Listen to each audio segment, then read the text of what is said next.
Hazrat Sayyid bin Jubair says, Abdul Rahman bin Abza commanded me to ask the interpretation of these two verses. And slay not unjustly the life which Allah has made sacred, and whoso kills a Muslim willfully. From Hazrat Ibn Abbas radiyallahu anhu. So I asked Hazrat Ibn Abbas radiyallahu anhu about them, who said, first verse of chapter Furqan is about the polytheists of Makkah.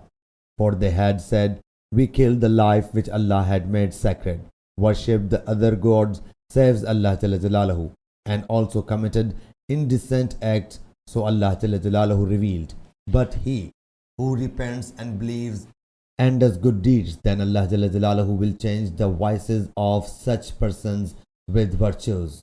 So this verse is about those people. As for the verse in chapter Nisa, it is about the one who even after understanding Islam and its Sharia kills someone. So his punishment is hell. So I mentioned it to Mujahid, who said, except the one who repents. Sahih Bukhari Hadith number 3855.